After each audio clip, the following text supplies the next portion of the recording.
Bienvenue à ce webinaire de Park People sur la gouvernance des parcs. Je m'appelle Fanny de Park People, je suis à Toronto et je serai votre modératrice aujourd'hui. Et en attendant que d'autres personnes nous joignent, je vais commencer par quelques points techniques que je pourrais répéter s'il le faut. Donc la session aujourd'hui est enregistrée et elle sera disponible sur notre site internet une fois qu'elle sera prête, donc dans quelques jours. Vous pourrez la partager avec vos collègues. Et vous pouvez également retrouver tous les documents et toutes les idées qui y seront mentionnées. Donc, nous partagerons des liens par l'entremise de la fenêtre de discussion pendant la session. Et vous aurez également un courriel de suivi. Donc, vous pourrez nous poser toutes les questions que vous désirez après le pendant. Donc, pendant la séance, pour les panélistes, vous pouvez poser vos questions donc, au fur et à mesure de leur présentation. Il vous suffit de déplacer votre souris donc, sur votre écran en bas. Vous devriez avoir une série d'icônes, et dont l'une qui s'appelle « Converser ». Donc, si vous cliquez sur ça, vous devriez avoir une fenêtre qui s'ouvre pour poser vos questions. Donc, on va tester cette fonction tout de suite pour voir si tout le monde le trouve. Est-ce que vous pourriez partager avec nous et avec nos panélistes votre prénom et votre ville, la ville où vous êtes basé en ce moment, pour qu'on sache d'où vous nous écoutez? Ah, ça commence. Ok, donc on a Marianne de Gatineau. Bonjour Marianne. On a Marilyn de Québec. Juliette de Montréal. Bonjour Juliette. On a Lindsay de Montréal, Alicia de Montréal, super. Sandra de Toronto, bonjour Sandra. Super, bon, je suis sûre qu'on en aura d'autres. Odile et Maëlle qui sont ensemble à Montréal, Adèle de Montréal. On a Sean de Toronto. Super, merci beaucoup, donc ça marche. N'hésitez pas à utiliser cette fenêtre à n'importe quel moment, dès que vous voulez poser une question ou quelque chose à répéter peut-être de la part des panélistes. On est là pour parler avec vous. Donc, n'hésitez pas à chatter et on vous présentera une autre fonction, une à la fois, dans quelques instants. Donc, je vais commencer par présenter Park People d'abord, pour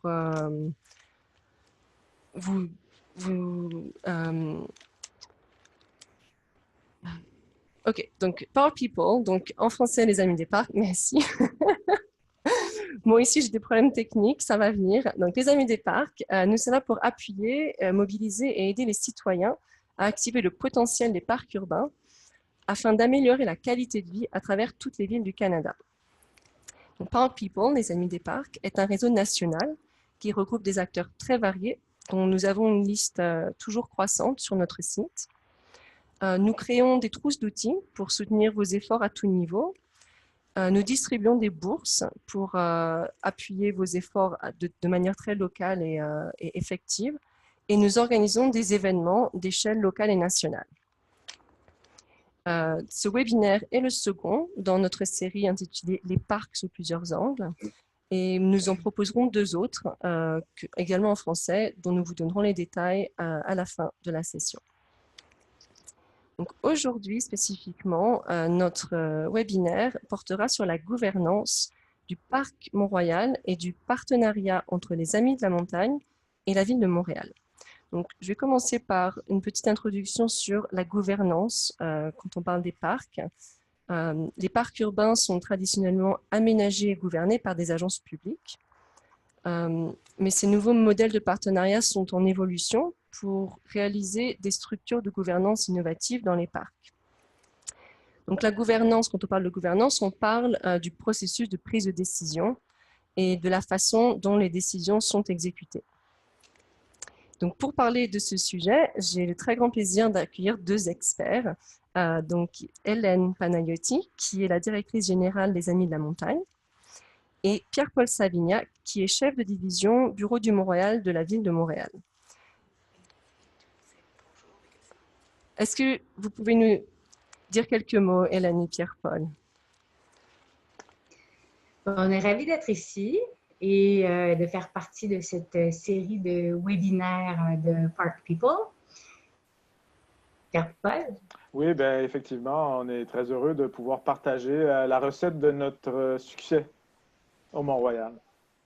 Parfait. Donc, on va entendre des détails très intéressants sur ce partenariat dans quelques instants. Ils vont partager avec nous donc la façon dont ils travaillent ensemble pour rendre cette montagne emblématique et ses parcs accessibles à tous. À travers ce webinaire, nous allons découvrir des éléments clés de leur succès, tels qu'une relation de travail qui est basée sur la coopération et le respect, une approche collaborative des partenariats, des services de grande qualité offerts au public. Donc, nous allons commencer, Pierre-Paul, par parler du parc. Oui, alors, vous avez à l'écran une main qui représente une main levée. On veut tester au préalable la fonctionnalité de la main levée. Donc, je pourrais poser la question aux participants, combien d'entre vous avez déjà visité le parc du Mont-Royal? Simplement pour voir un peu combien d'entre vous sont venus déjà. Est-ce que ça fonctionne? Que nos amis à Toronto, vous voyez un chiffre? On a 11 participants qui ont déjà visité le parc. Bon, ben c'est quand même super. assez important. On voit oui. que malgré que c'est des gens de partout au Canada, ben, le parc est quand même connu et visité par plusieurs.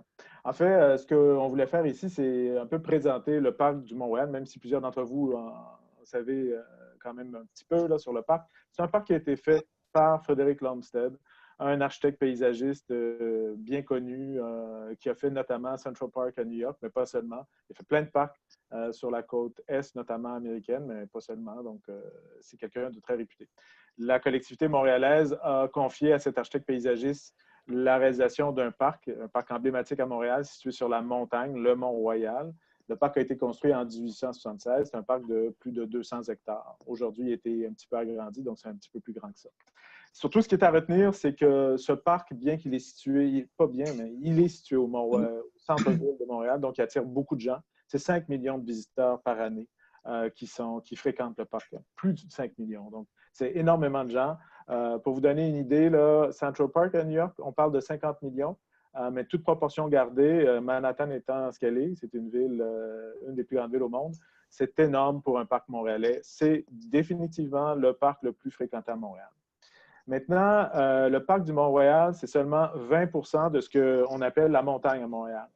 Peut-être pour donner une image de ce que c'est la montagne, c'est bien sûr le parc. Le parc, c'est la clé de voûte de la montagne, mais c'est aussi tout ce qui est sur la montagne. Et les Montréalais de tout temps ont fréquenté le Mont-Royal. Même avant les Européens, on avait des Autochtones qui fréquentaient le Mont-Royal. C'était un lieu sacré pour eux. Toutes les communautés de Montréal ont investi le Mont-Royal avec leurs grandes institutions. C'est pour ça que le Mont-Royal regroupe aujourd'hui des grandes universités francophones, anglophones, les hôpitaux, c'est la même chose. Donc, qu'est-ce que c'est le Mont-Royal? C'est bien sûr le parc du Mont-Royal, mais aussi toutes ces grandes institutions. Et donc, le gouvernement du Québec a reconnu ce caractère particulier du Mont-Royal en créant le site patrimonial du Mont-Royal, donc un statut patrimonial particulier pour l'ensemble de la montagne. Et ça fait partie, quand on parle de gouvernance d'un parc, la gouvernance du Mont-Royal en entier, avec tous ses nombreux partenaires, c'est également intégré dans la gouvernance du Mont-Royal. Donc, ce n'est pas seulement le parc, mais c'est tout le Mont-Royal. Je vais peut-être compléter en rappelant que lorsque le parc a été créé, donc en 1876, Montréal était une ville qui réunissait à peu près 75 000 citoyens. Et aujourd'hui, ben, on est plus de 3,5 millions, si je ne m'abuse. Et ce qui est exceptionnel, c'est que la ville s'est construite autour de la montagne. Le parc fait à peu près 20% du Mont-Royal. C'est vraiment la partie verte accessible au public, entouré vraiment, comme Pierre-Paul le disait, de cimetières de l'Université de Montréal, l'Université de McGill, l'Oratoire Saint-Joseph, 3 sommets, des quartiers de vie, une partie du centre-ville. Mais c'est vraiment un choix qui se renouvelle de génération en génération de citoyens et d'administration publique de protéger la valeur paysagère et les grands espaces publics qui sont sur le Mont-Royal. Donc, c'est vraiment un accomplissement qui se renouvelle de génération en génération, dont nous sommes très fiers. Et aujourd'hui, ce sont des gens comme Pierre-Paul et d'autres fonctionnaires et des élus de la ville, de même que la collectivité par les Amis de la Montagne et toutes les parties prenantes du Mont-Royal qui contribuent au maintien et à la protection de ce merveilleux espace. N'hésitez pas à écrire vos questions dans Converser, dans la fenêtre qui est Chat ou Converse, ça dépend de la langue d'utilisation de votre logiciel. Comme ça, on peut faire passer vos questions aux panélistes. Donc, n'hésitez pas à aller sur Converser. Merci, Hélène. C'est beau. Est-ce que... Ah, on est rendu aux Amis de la Montagne. Alors, les Amis sont un organisme qui a été fondé en 1986 par un groupe de citoyens, quand même relativement nombreux, qui s'opposait à un projet de construction d'une très grande tour de télécommunications au sommet du Mont-Royal, qui aurait été entourée d'une infrastructure touristique lourde pour attirer beaucoup de gens.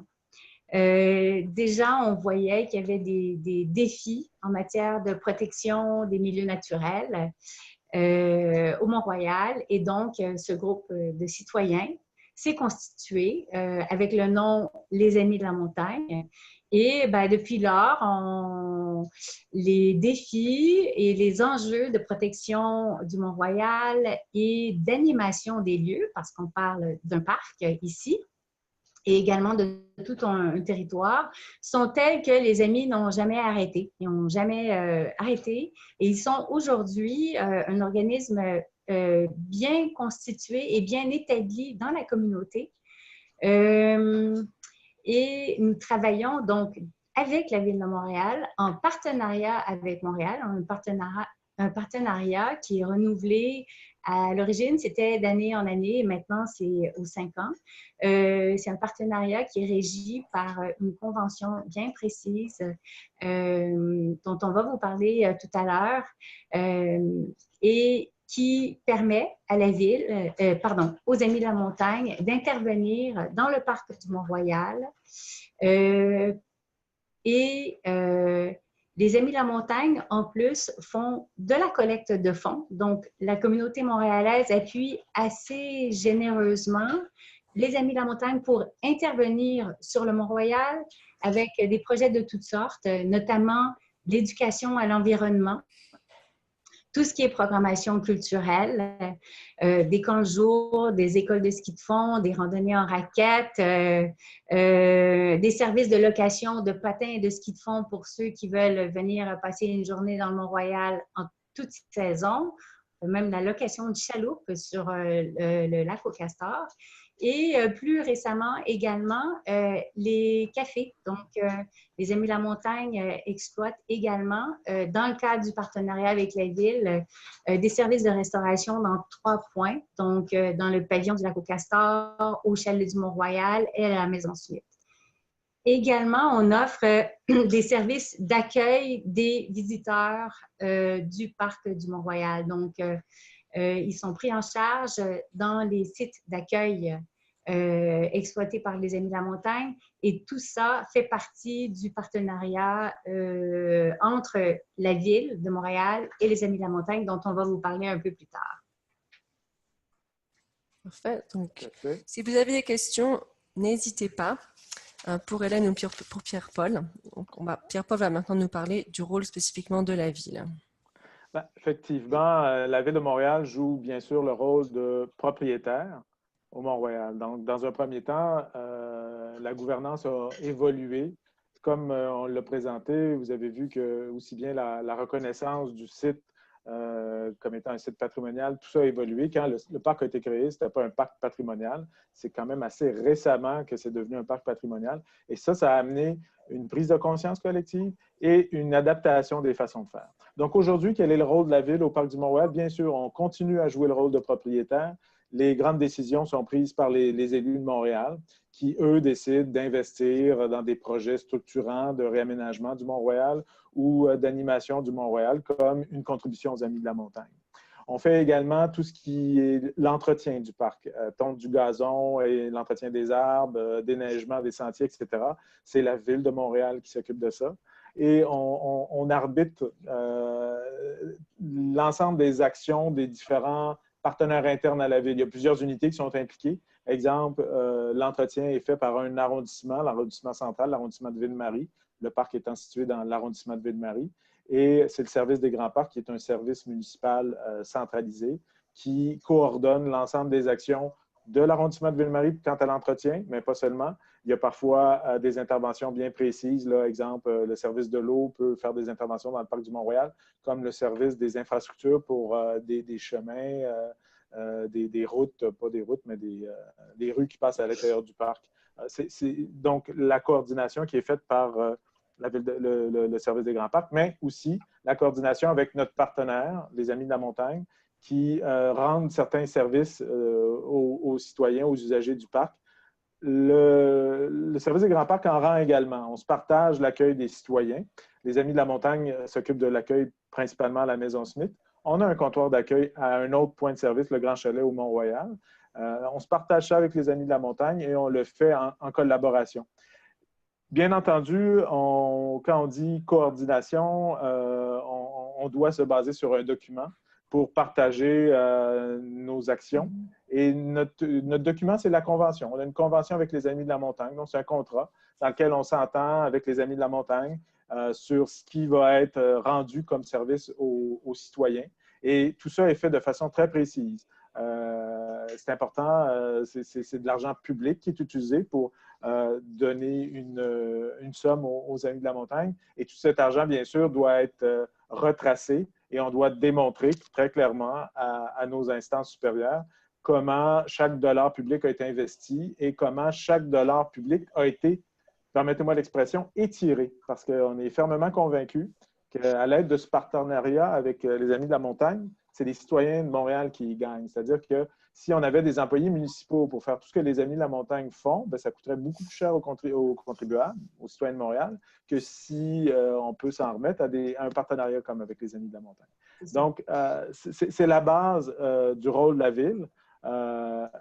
En plus de ce rôle que je viens de vous présenter uniquement pour le parc, la Ville de Montréal, le service des grands parcs, joue également un rôle de coordination de l'ensemble des partenaires du Mont-Royal. Donc, c'est un partenariat à deux niveaux. Un partenariat concernant le parc avec les Amis de la montagne pour les services au public et un partenariat plus global pour la protection du Mont-Royal avec les nombreux partenaires, la table de concertation du Mont-Royal.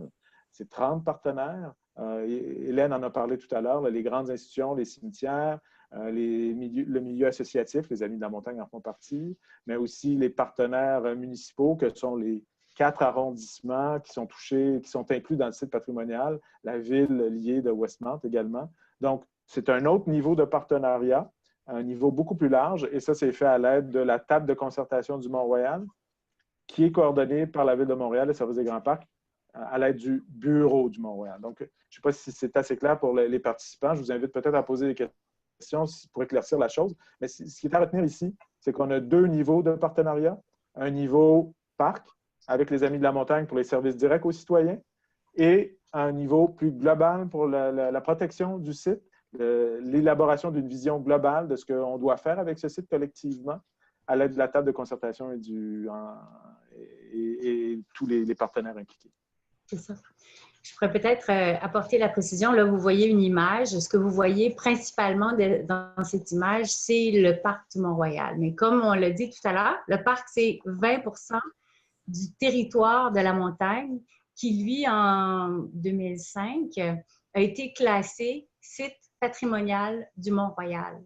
Et c'est essentiellement le Bureau du Mont-Royal qui est délégué pour veiller à la gouvernance ou à l'étude de tout ce qui touche ce territoire et avec l'aide, dans un rôle conseil de la table de concertation du Mont-Royal, on y parvient quand même assez bien. Cette table réunit des représentants de McGill, de l'Université de Montréal, des hôpitaux, des cimetières. Bien sûr, il y a de la ville de Westmount, parce qu'il y a tout un sommet du Mont-Royal qui est dans la ville de Westmount, qui est une ville distincte. Les quartiers de vie qui sont dans 4 arrondissements, dont le centre-ville que vous voyez dans cette image.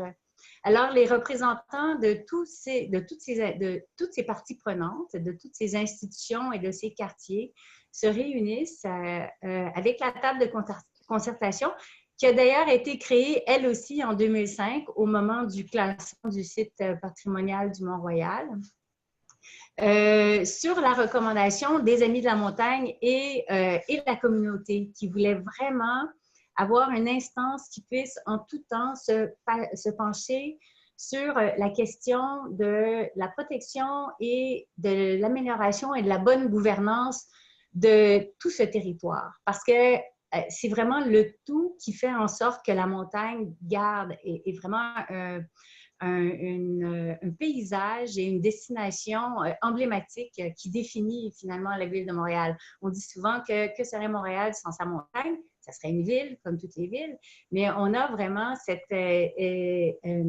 lieu qui vraiment vient définir non seulement la ville visuellement, avec les vues et tout ça, mais c'est au cœur de la qualité de vie des Montréalais. Donc, le travail que nous faisons ensemble à la table de concertation du Mont-Royal, qui est administré par le Bureau du Mont-Royal, est phénoménal. Parce que chacun de ses membres représente une institution qui a sa propre mission. Par exemple, les universités, leur mission, c'est d'enseigner. Un cimetière, ben, c'est d'offrir des services pour les personnes qui doivent être enterrées. Les hôpitaux sont au service de la santé. Mais on a tous une chose en commun.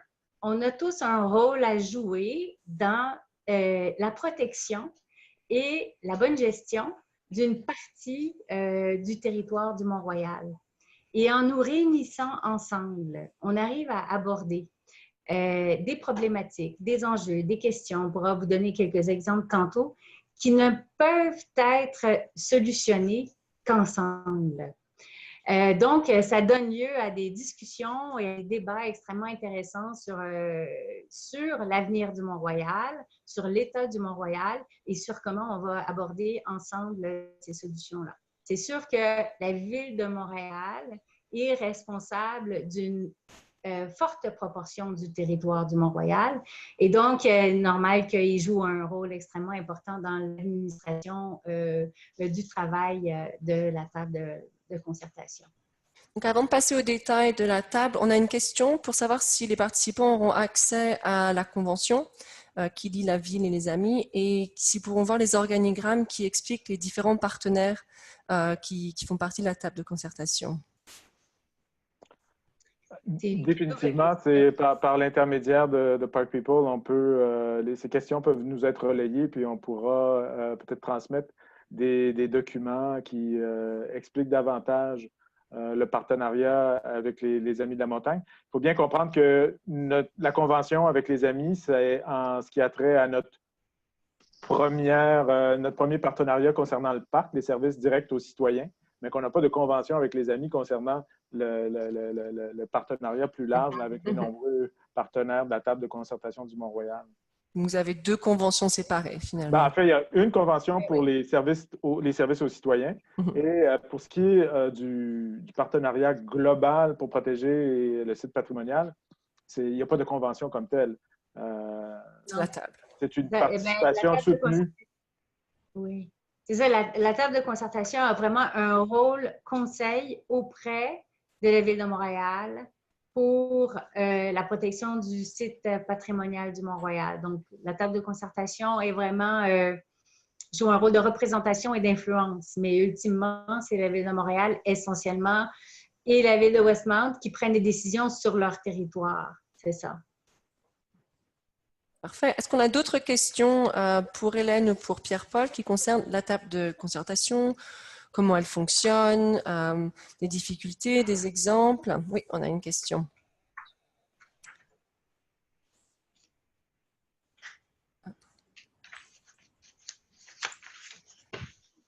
Quel pourcentage du budget annuel des Amis vient de l'autofinancement, par exemple des activités tarifées et des dons? Une question pour Hélène. Les actions tarifées sont, je regarde mes chiffres, sont à peu près, cette année, c'est-à-dire dans l'année 2017-2018, sont à peu près à 63 et le montant provenant de dons se situe cette année à peu près 24 Alors, ça peut changer d'année en année, mais ça vous donne quand même une idée des activités d'autofinancement. Ce qui est peut-être intéressant à savoir, c'est que donc, tout ce qui est randonnée en raquette, accueil de groupes scolaires, location d'équipements pour faire du plein air sur le Mont-Royal, camp de jour l'été, école de ski de fond l'hiver, ce sont des exemples d'activités d'autofinancement. Celles-ci sont régies par la Convention et un critère très intéressant, c'est que tout l'argent, et également les services de restauration, c'est que tous les fonds recueillis par ces moyens, c'est-à-dire essentiellement les recettes brutes, doivent être réinvestis dans le parc et sur la montagne, essentiellement dans le parc. Donc, finalement, l'entente et le partenariat qu'on a avec la Ville nous permet de jouer ce rôle très spécial dans le parc du Mont-Royal, d'animer par ces activités-là et pour réinvestir dans des activités de patrouille, de travail dans les milieux naturels. Par exemple, on a un programme d'intendance environnementale avec des bénévoles qui vont faire le contrôle des plantes envahissantes, la renaturalisation de certains sentiers, une patrouille de sensibilisation pour encourager nos 5 millions de visiteurs à assurer une présence respectueuse des lieux lorsqu'ils sont dans le parc, à rappeler à tout le monde que chacun a son rôle à jouer dans l'embellissement et la protection du parc. Donc, tout ça fait partie des services qu'on réinjecte ou des investissements qu'on réinjecte dans le parc. J'aimerais juste ajouter quelque chose également qui est intéressant. C'est que pour la Ville de Montréal ou pour une municipalité qui a un partenariat comme ça avec un organisme comme les Amis, c'est important de voir où la collaboration peut être ajustée afin de maximiser les gains pour le partenariat, parce que pour le partenaire comme les Amis de la Montagne, parce que qui dit gain pour les Amis de la Montagne ou un groupe comme les Amis veut dire bénéfice pour les citoyens parce que l'argent est réinvesti dans le parc. Je vais vous donner un exemple bien concret. Il y a quelques années à peine, les services de restauration au Mont-Royal n'étaient pas particulièrement inoubliables. Je ne commenterai pas plus loin. Et je vais vous donner un exemple concret. Là, il y avait des machines distributrices au Grand Chalet. Donc, pour un lieu aussi emblématique que le Mont-Royal, c'était, à mon avis, difficilement acceptable. On a, en collaboration avec les Amis, imaginé une autre façon de voir ça. Et on a tout de suite vu à la Ville de Montréal que ça pouvait peut-être devenir un potentiel de revenus pour les Amis. Et ce qui est bien, c'est qu'au lieu d'avoir une entreprise privée comme auparavant, là, on avait un concessionnaire qui gérait les machines distributrices, ben c'est maintenant les Amis de la Montagne qui offrent un service de restauration digne de ce nom, là, fait par des gens sympathiques, qui connaissent le parc. Donc, l'activité est beaucoup plus intéressante pour le citoyen. Puis en plus, au lieu d'être simplement engrangé par une entreprise privée, les revenus sont avec les amis, réinvestit dans le parc.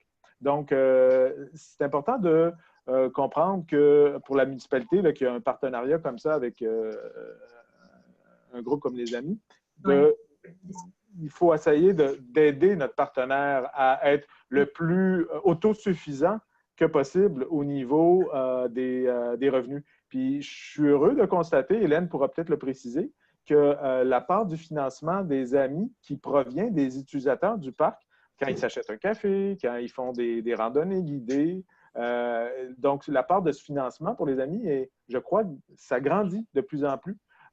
Donc, tout ça, c'est quand même très intéressant. Donc, très simple. Et j'ajouterais, ben, ce sont d'ailleurs les revenus bruts, là, parce que pardon, c'est les revenus nets qui sont réinjectés dans le parc. L'autre chose qui est très intéressante dans ce partenariat, c'est que les Amis de la Montagne font effectivement du développement philanthropique. Et on va vous donner un exemple. Le siège social des Amis de la Montagne est dans la Maison Smith, qui est une maison ancestrale qui a été, dont je pense que la ville a fait l'acquisition de cette maison au moment où ils étaient en train de créer le parc du Mont-Royal. C'est une maison des années 800 magnifique. Alors, les Amis sont allés chercher les fonds de sources privées, donc de la communauté, pour rénover la maison. Donc, la maison appartenait à la ville. Les Amis de la Montagne ont dépensé, si je ne m'abuse, 1,3 million il y a à peu près 20-25 ans pour la rénover.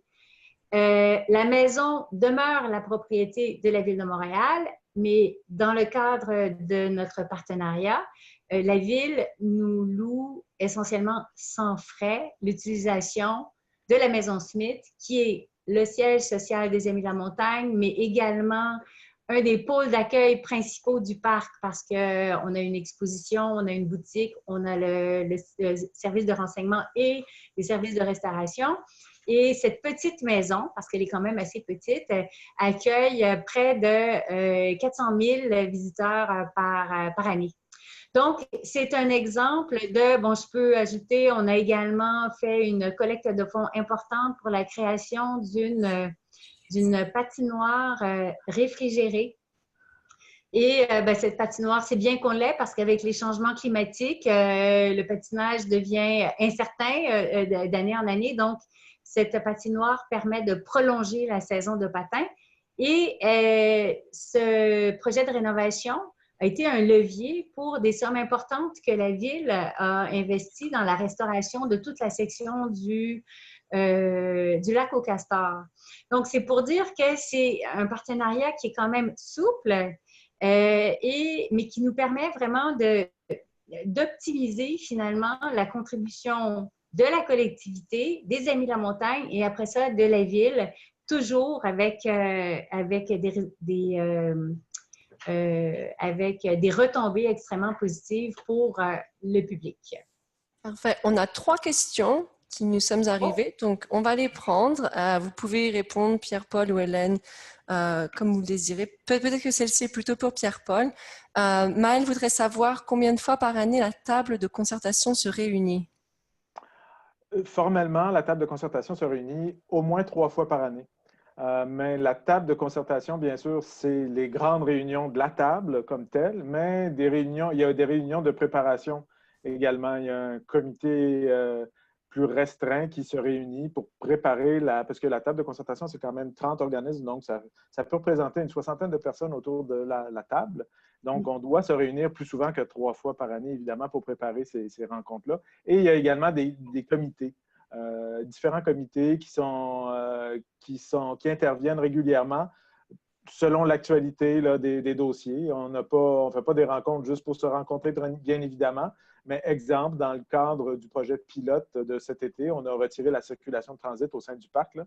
On a regroupé les membres de la table qui s'intéressaient à la question de l'accessibilité au parc au sein d'un comité. Puis, on a réuni ce comité à quelques reprises cet été pour prendre le pouls de nos partenaires concernant ce projet pilote. Donc, c'est bien sûr 3 rencontres formelles, mais beaucoup plus de rencontres pendant l'année. Ça peut aller à une douzaine de rencontres pendant l'année facilement. Et notre deuxième Oui. question qui est de Marianne, peut-être pour tous les deux, parce que vous aurez sûrement des avis différents. Donc, outre les bénéfices économiques, quels sont les avantages de la gestion déléguée du parc, pour la ville de Montréal? Donc, outre les bénéfices économiques, quels sont les avantages de la gestion déléguée du parc pour la ville? Ben, pour la ville, je peux peut-être débuter. Bien sûr, le citoyen est toujours au cœur de nos préoccupations. Si la ville existe, c'est pour rendre des services aux citoyens. Donc, outre le bénéfice économique, bien sûr, c'est la qualité des services aux citoyens. Les citoyens ont plus de services au Mont-Royal à l'aide de ce partenariat que si c'était uniquement la ville de Montréal qui offrait ces services. Je vais vous donner un exemple concret. Si vous vous promenez un beau dimanche après-midi d'automne ou d'été au Mont-Royal, vous avez la chance peut-être de tomber sur des concerts au chalet du Mont-Royal. Ces concerts sont organisés grâce au partenariat, grâce à la collaboration des Amis de la montagne. Donc, Et ils sont gratuits. Et ils sont gratuits, oui, c'est important de le dire. Parce qu'il y a beaucoup de programmation que les Amis proposent qui est gratuite. On parlait tantôt, je vous ai parlé de la programmation payante, mais il y a également énormément de programmation gratuite. Toute la programmation culturelle, effectivement. Les marionnettes autour du parc, les kiosques d'animation, des concerts, voilà. Donc, ce n'est pas seulement une question de sous, c'est une question de qualité des services et de quantité de services. Parfait. OK, une autre question qui est de Yann cette fois-ci, peut-être pour tous les deux également. Comment la ville contourne l'obligation de procéder à un appel d'offres public ou sur invitation avec la convention? Quelle est la part de subvention? C'est deux questions, je pense. Donc, la question de l'appel d'offres. Oui. Quelle est la relation entre avoir cette convention et un appel d'offres classique? Et quelle est la part de subvention par rapport à la part de service? Peut-être la première question, la question des appels d'offres. Évidemment, la Ville est régie par une série de règlements et de lois concernant les transactions que la Ville peut faire. Et bien sûr, la convention avec les Amis, donc l'argent public qui est remis aux Amis, c'est à l'intérieur d'un cadre légal qui tourne autour des OBNL. Ce n'est pas une entreprise privée comme les autres, c'est un organisme à but non lucratif, ce qui permet à la Ville d'avoir une certaine souplesse en matière contractuelle. Donc, c'est la raison pour laquelle on peut faire affaire avec les Amis de la montagne. Maintenant, la deuxième question, je ne suis pas sûr de bien l'avoir saisie. Quelle est la part de subvention contre la part de service? Peut-être que Yann tu peux expliciter la question dans cette deuxième partie. Même le terme subvention. Je peux peut-être faire une hypothèse sur la question, si vous permettez, en attendant qu'on ait une précision de Yann. Je présume que Yann veut peut-être savoir si l'argent qui est investi par la Ville dans la convention avec les Amis est relié à 100% à des services, parce que les Amis de la montagne ont un rôle de protection du Mont-Royal. Je tiens à préciser, et c'est très important pour moi de le faire, que l'ensemble de l'argent de la Ville qui est remis aux Amis de la montagne, c'est en échange, pas en échange, mais relié à des services bien identifiés. Donc, c'est des services qui sont donnés aux citoyens directement. Et toutes les activités des Amis de la montagne qui sont en lien à la protection du Mont-Royal ou communicationnelle, etc., ça, c'est des revenus des Amis de la montagne qui sont tirés d'autres sources, notamment les utilisateurs du Mont-Royal, comme on a dit tout à l'heure, mais pas seulement. Mais chaque dollar public de la Ville de Montréal est associé à un service rendu aux citoyens. Et il y a tout un processus rigoureux de reddition de comptes qui est mis en place avec les Amis de la montagne. C'est très important de le dire. On se rencontre plusieurs fois par année pour faire un suivi rigoureux de chaque investissement qui est fait par la Ville dans le cadre d'une convention, bien évidemment. Je ne sais pas si ça répond à la question d'Yann, d'ailleurs. J'espère. Yann, n'hésite pas à nous dire si tu as d'autres questions. Ah, bonjour, effectivement, on a bien compris la question. Très, très bien. Parfait, merci. On va prendre une question de Lindsay avant de passer à la suite qui est notre conclusion. Lindsay voudrait savoir pourquoi est-ce que le parc du Mont-Royal n'accueille-t-il pas beaucoup d'événements comme des festivals? Ne serait-ce pas un bon moyen de récolter des fonds qu'on pourrait ensuite réinvestir dans le parc? OK. Je vois Hélène qui sourit. J'aimerais... Ben, premièrement, c'est intéressant que la perception de Lindsay soit que le Mont-Royal n'accueille pas beaucoup d'événements. Parce que je pense qu'il en accueille de très nombreux. Et d'ailleurs, la ville s'est dotée d'un cadre justement pour traiter toutes les demandes de tenue d'événements publics dans le parc. Mais je vais laisser Pierre-Paul en parler. Par contre, ce que je voudrais dire pour les Amis de la montagne, c'est que dans un lieu, alors pour vous situer géographiquement, la ville de Montréal, c'est à peu près, l'île de Montréal, c'est un peu plus, c'est à peu près 280 km². Le parc du Mont-Royal, c'est 2 km². Et on vous a dit tantôt qu'il y a 5 millions de visiteurs dans ce parc. Donc, un des grands défis pour ce parc, c'est de faire des choix quant à ce qu'on accueille comme activité, ce qu'on encourage comme activité pour les usagers du parc, pour s'assurer qu'il n'y ait pas de conflits, ce qu'on appelle des conflits d'usage, ou des usages qui seraient nuisibles aux milieux naturels, aux écosystèmes, aux autres habitants du Mont-Royal. On parle de centaines d'espèces d'animaux, flore et faune extrêmement fragiles parce qu'on est vraiment une forêt urbaine tout à fait exceptionnelle au cœur d'une ville. Et je vous dirais, et je suis sûre que Pierre-Paul va être d'accord, on passe beaucoup de temps à la table de concertation du Mont-Royal et en réunion entre l'équipe de Pierre-Paul et l'équipe des Amis de la montagne à discuter de la très grande popularité du Mont-Royal. Tout le monde veut tout faire sur le Mont-Royal et comment régir ces activités. Alors, Pierre-Paul, je te cède la parole pour le reste. Écoutez, c'est sûr que je peux comprendre pourquoi les gens ont ce réflexe-là de penser qu'il ne se passe pas grand-chose au Montréal, mais on peut vous dire là, c'est totalement faux. Avec plus de 5 millions de visiteurs. Et le 5 millions, c'est un vieux chiffre qu'on va actualiser avec une étude qui s'en vient. Je pense que c'est beaucoup plus que 5 millions aujourd'hui. Je pense qu'Hélène, tu vas être d'accord avec moi.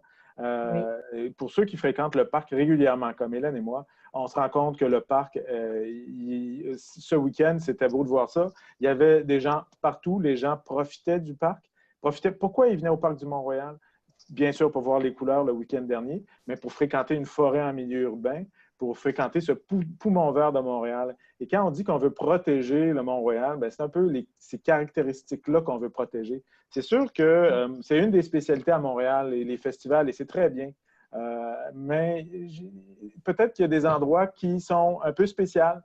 Et le Mont-Royal, c'est un endroit spécial de Montréal. C'est un endroit emblématique, une forêt urbaine. Et on veut protéger ces caractéristiques-là. On ne veut pas couper les arbres pour faire un parvis, pour faire des grands concerts quelques fois par année. C'est pas ça le propre du Mont-Royal. Donc, c'est un exemple. Et ça ne veut pas dire qu'il n'y a pas d'activité au Mont-Royal. Les activités doivent s'adapter aux caractéristiques particulières du Mont-Royal et non pas l'inverse. Ce n'est pas au Mont-Royal à s'adapter aux activités. Si on dit, OK, il y a un concert magnifique qui s'en vient à Montréal, on va le faire au Mont-Royal. Pour ça, on va aménager un parvis, on va couper des arbres. Non, on ne fera pas ça au Mont-Royal, bien évidemment. Bien sûr, on pourrait le faire, mais ça ne serait pas en accord avec la reconnaissance qu'a obtenue Montréal au fil des ans, notamment un site patrimonial pour des raisons naturelles, pas seulement, paysagères également, mais à plein d'autres niveaux également. Donc, je ne sais pas si ça répond à la question. On peut faire le parallèle avec les concerts auxquels j'ai fait référence tout à l'heure, les concerts gratuits au chalet du Mont-Royal. C'est des petits concerts qui sont adaptés au lieu. Ce n'est pas des grands concerts. Parfois, on en a avec l'Orchestre métropolitain, mais c'est une fois par année et c'est relativement restreint. C'est adapté au lieu. C'est circonscrit au grand belvédère qu'on dit à Ronc. Et ça ne nuit pas au Mont-Royal. C'est toute une question d'équilibre. Il faut que les activités, les événements soit possible dans un contexte où le milieu est très fragile comme le Mont-Royal.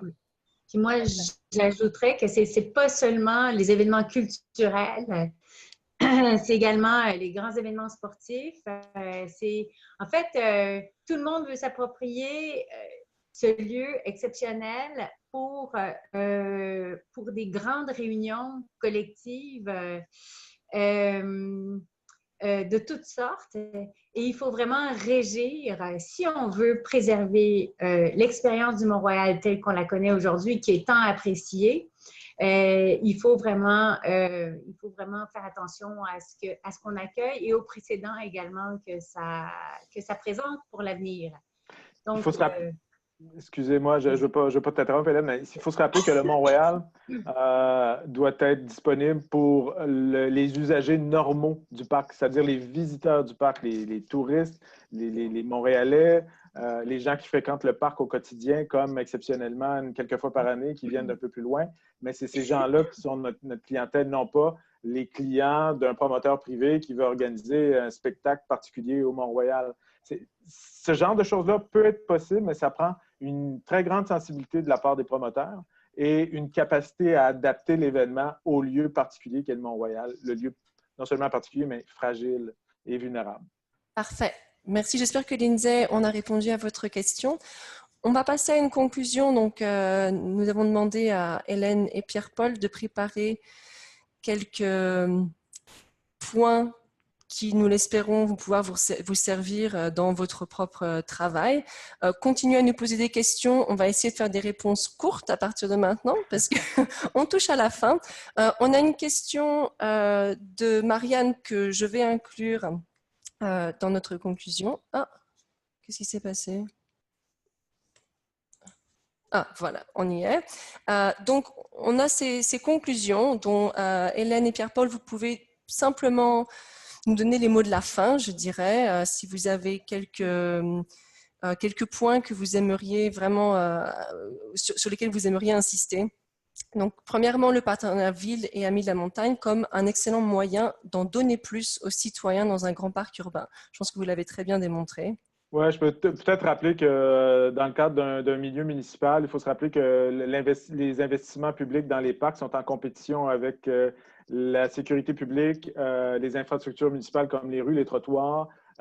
Donc, tout ça, c'est des choses qu'on ne peut pas, dans lesquelles on ne peut pas investir. Et quand vient le temps de mettre de l'argent dans les parcs, ben oui, c'est possible de le faire, mais on est toujours en compétition avec ces gens-là. Donc, c'est pour ça que c'est si important pour une municipalité, quand on a un parc aussi emblématique que Mont-Royal, de compter sur un partenariat comme on a avec les Amis de la Montagne.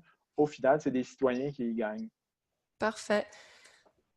Peut-être qu'Hélène peut nous donner son mot de la fin sur le point numéro 2, une gouvernance collaborative qui permet à la communauté d'alimenter la prise de décision éclairée sur l'avenir de la montagne.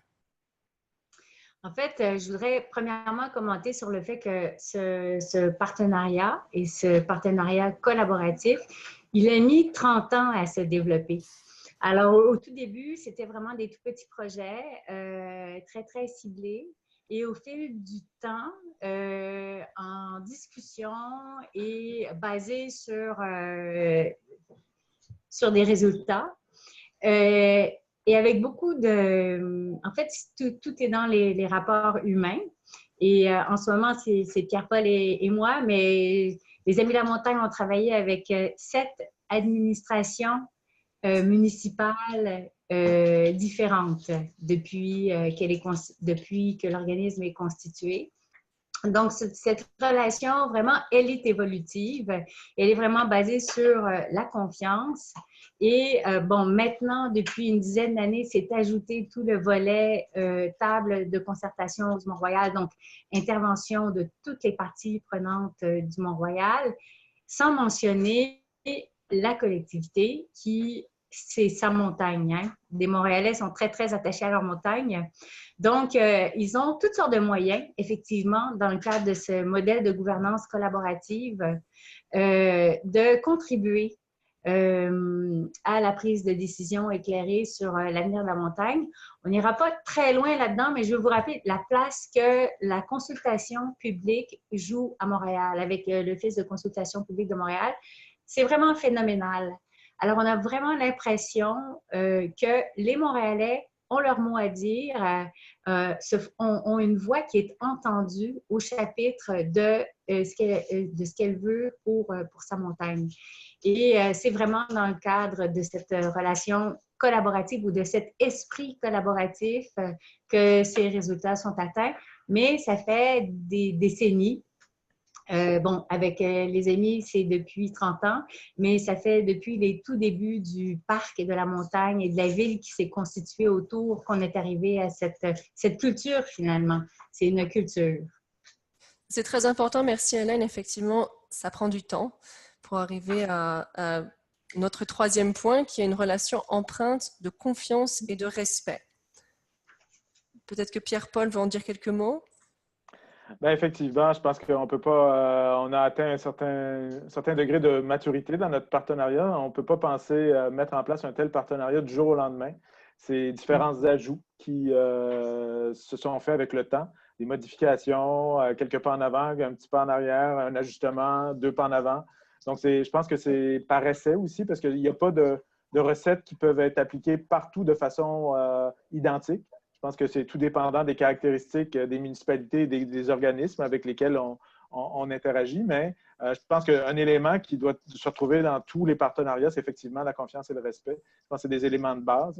On ne parle pas là, de faire confiance aveugle quand vient le temps d'investir de l'argent public, bien évidemment. C'est toujours fait avec des suivis très rigoureux, mais au-delà de ça, je pense qu'il faut respecter nos rôles respectifs. Et nos limites respectives aussi. Je pense que c'est important de comprendre l'autre dans un tel partenariat, la façon dont l'autre est. La réalité de la Ville de Montréal est bien différente de la réalité des Amis de la Montagne. Et je pense qu'avec le temps, on a appris à mieux se connaître et à adapter nos interactions l'un en face de l'autre et l'un envers l'autre. Et je crois que c'est un peu la clé de notre succès également, là. Cette connaissance, ce respect, cette confiance. Parfait, merci beaucoup Pierre-Paul.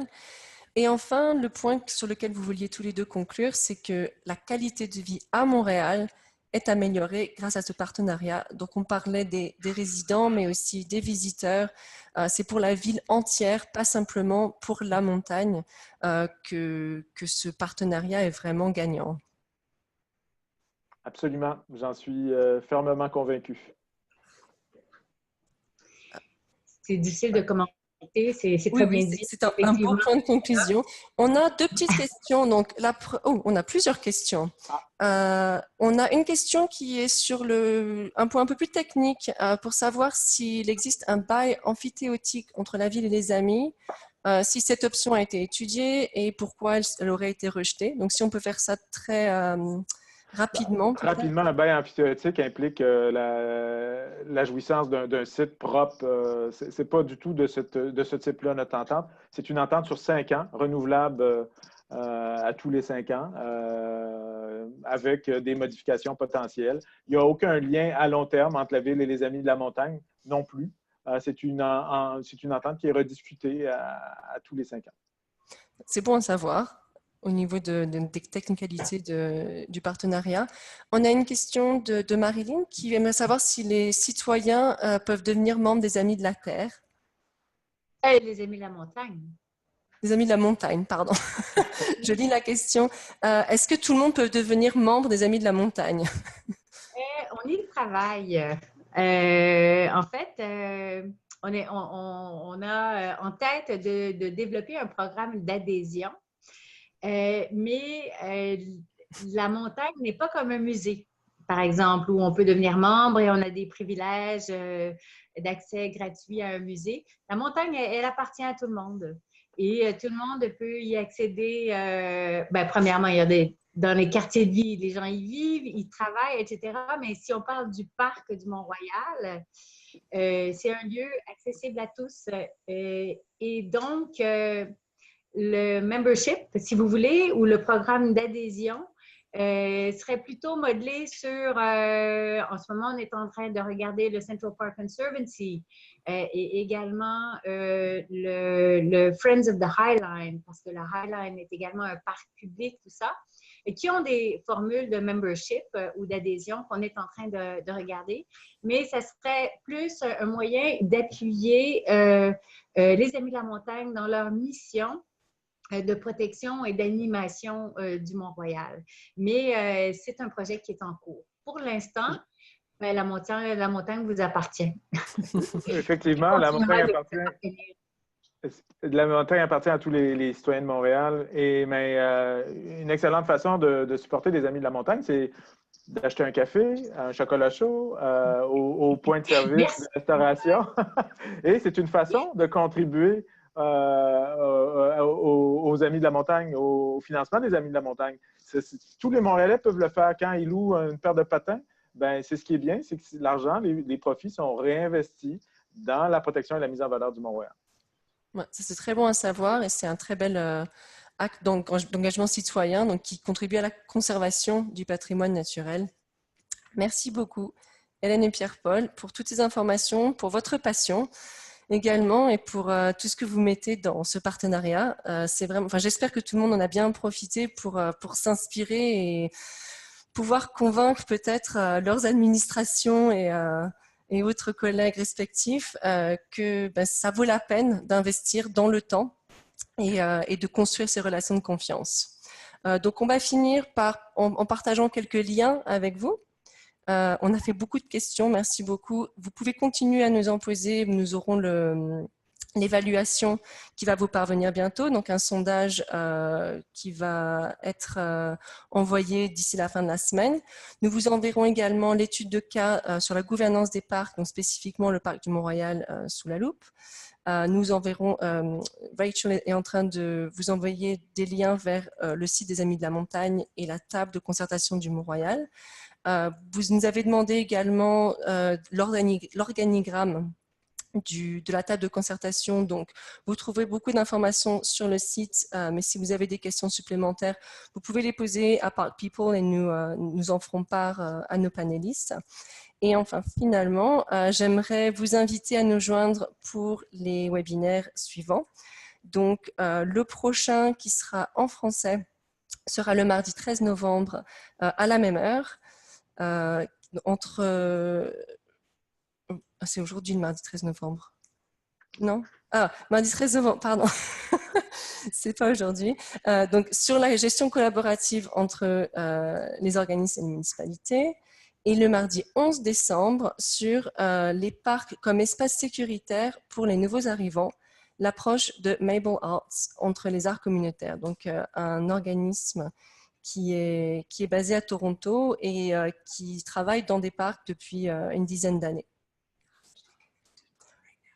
Donc, nous avons partagé par la fenêtre de chat, nous avons partagé le lien vers le sondage. Vous pouvez prendre quelques minutes pour le remplir tout de suite et ça sera fait.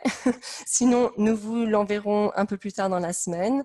Et je vous remercie à tous. Je remercie nos panélistes pour avoir pris le temps de partager avec nous toute leur expérience. Le webinaire est répété en anglais demain. Si vous voulez partager avec vos collègues, n'hésitez pas. Et nous espérons vous voir pour les prochains webinaires en français et sur la newsletter de Park People également. Et à la conférence à Montréal, pour tous ceux qui sont basés là-bas, nous avons une conférence qui sera du 12 au 14 juin 2019.